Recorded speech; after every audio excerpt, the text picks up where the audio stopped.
Okay, so we started sketching this out in Procreate just to get an idea of what we wanted to do.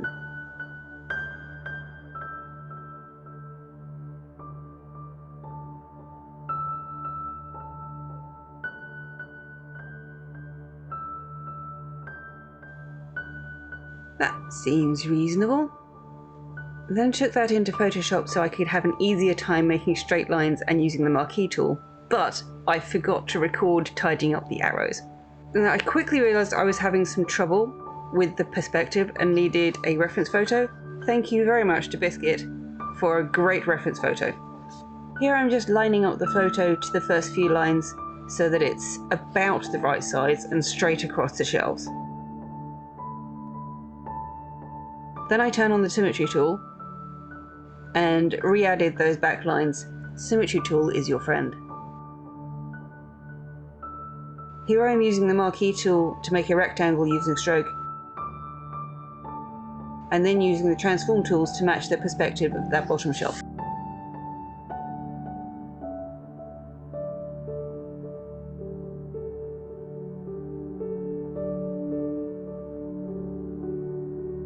Then I can copy that and repeat for the other shelves.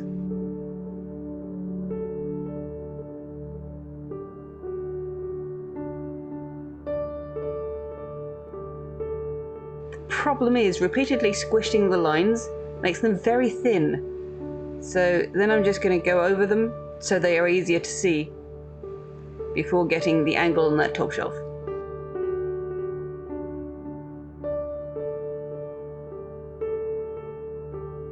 Now, this is more shelves than I wanted, so I mark on the sides where the shelves are in the sketch, and on a new layer I do the same thing again, where I actually want the shelves to be, using the actual shelves as a guide.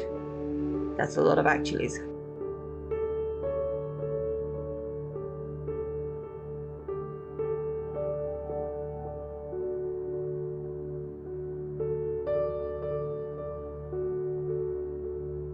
Now I'm just adding in a bit of thickness to the front of the shelves.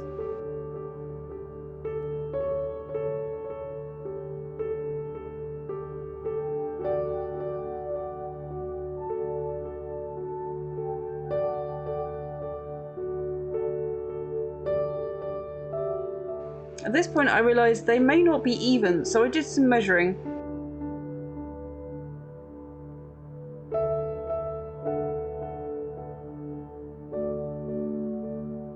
And moved the top one down a little.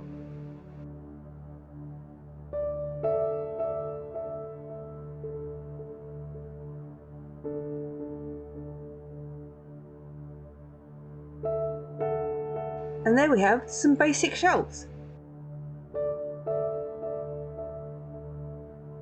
At this point I decided it should look a bit more like racking, because otherwise the whole thing is just going to be brown, and I didn't want that.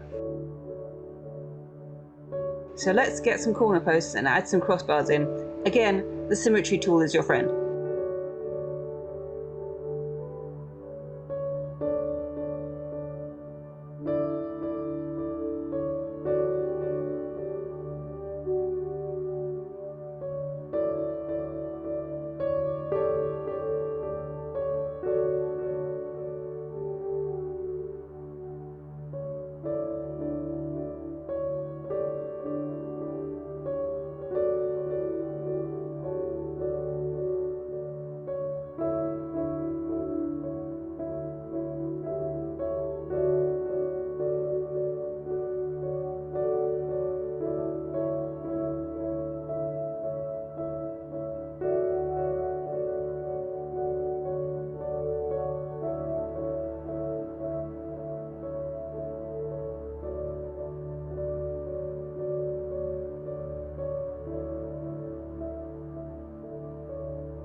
Shelves.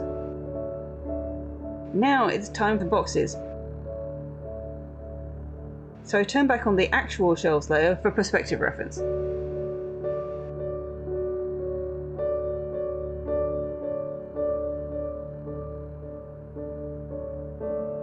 The symmetry tool does not work with the marquee tool, so I throw in a couple of marquee rectangles on one side as a guide, and then put symmetry back on to draw both those boxes at once.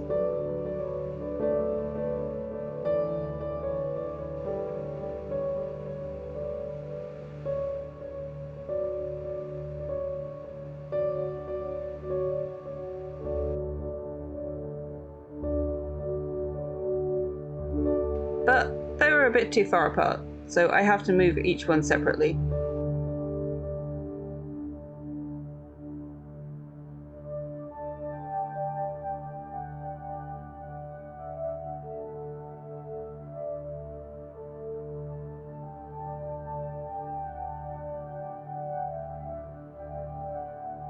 Now for the other two boxes.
That top one was looking a little weird, so I'm playing around with the size.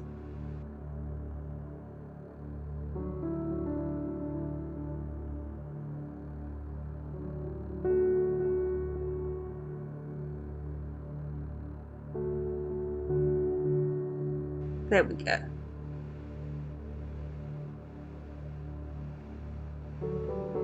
A little bit of tidy up.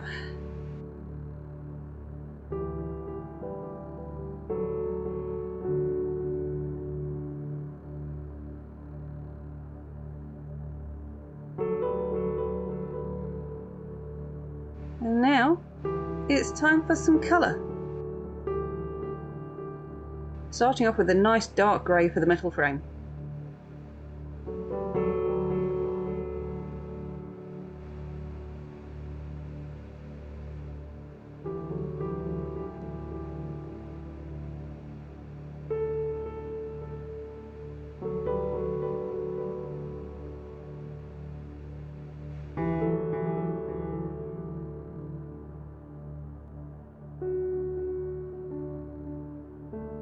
Switch to a brown for the boxes.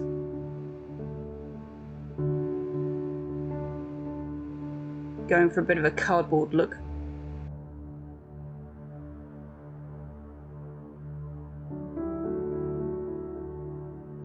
A lighter brown for the shelves.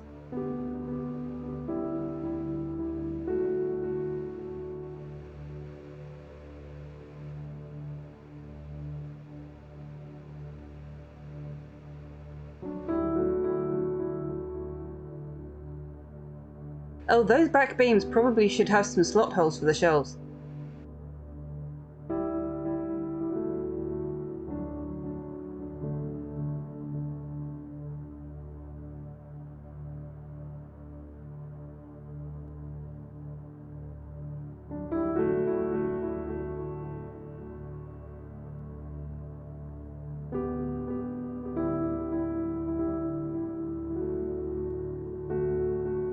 Now let's add some shading.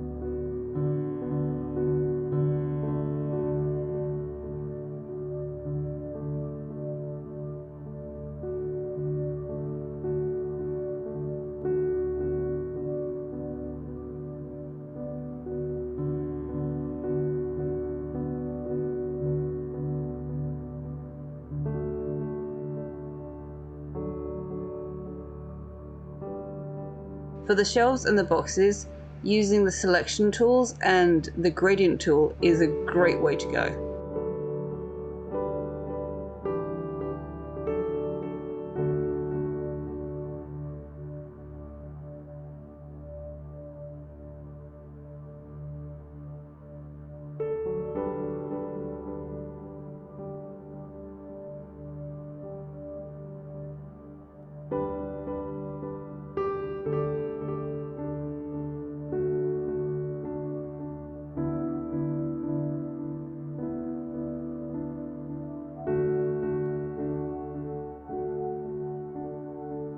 Let's name some of those layers.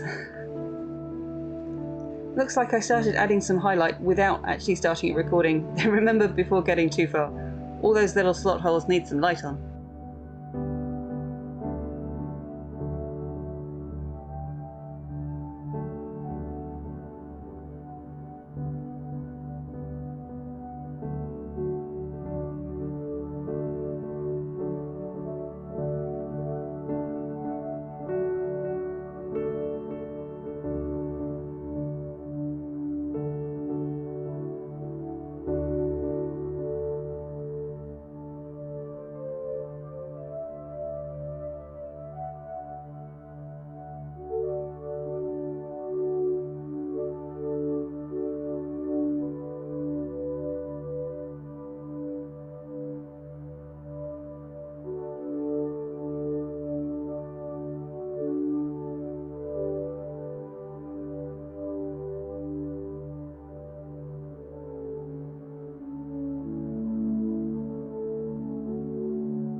Let's knock some of that back a bit.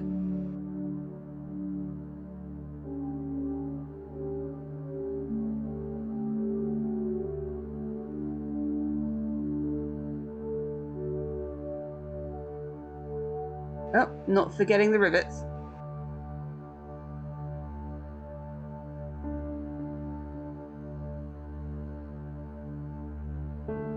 Now these boxes are going to need some labels. Let's use the icons I already made.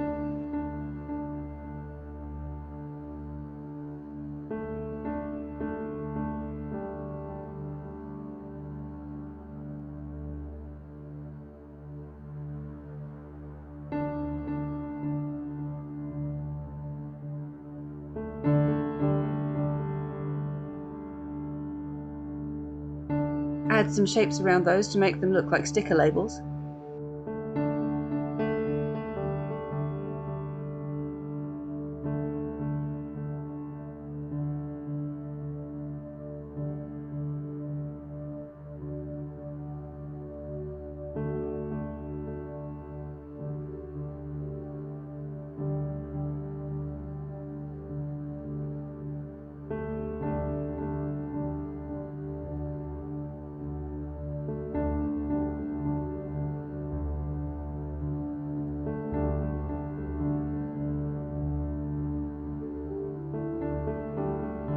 Had a bit of a play with layer styles to see what I liked best and landed on multiply to not add in too much extra weight.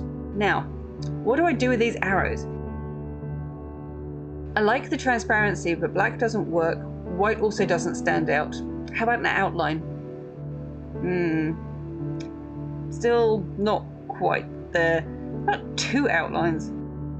What we ended up with is a layer on top, white with a black outline, but set to multiply, so just the black outline shows, and a layer underneath, which is a larger arrow, to get the second outline, with a drop shadow and a transparent section in the middle.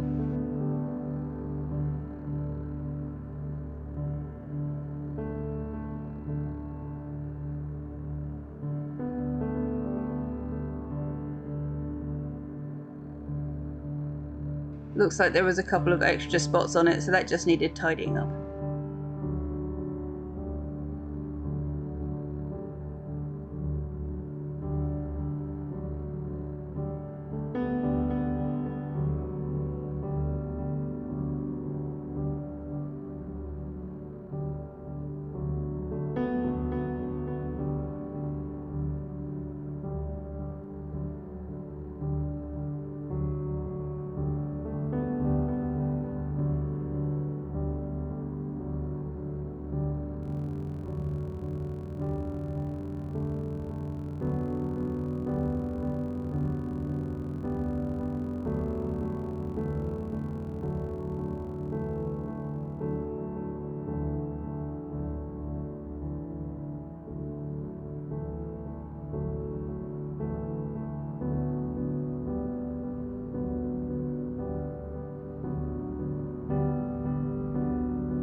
Oh, wait, almost forgot the ground shadow.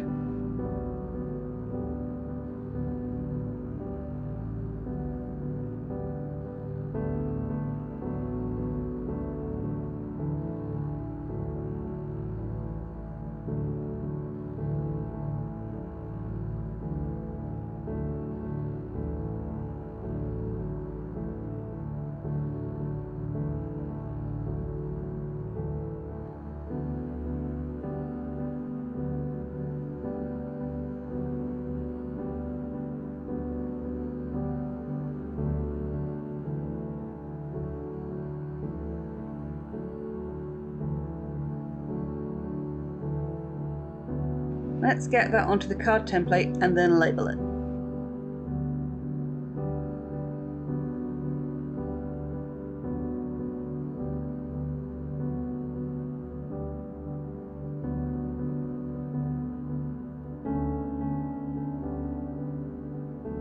Need to add in some swirlies.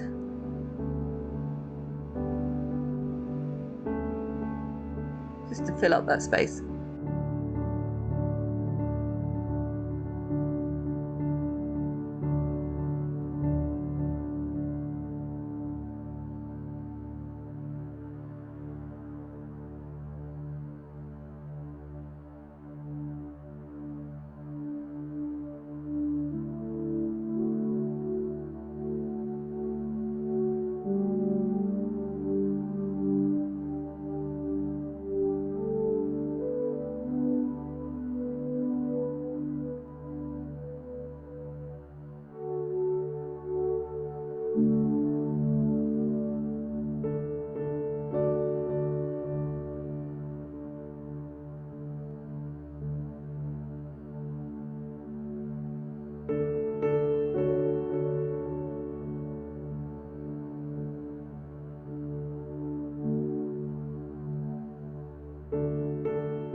There you go, one Restock card.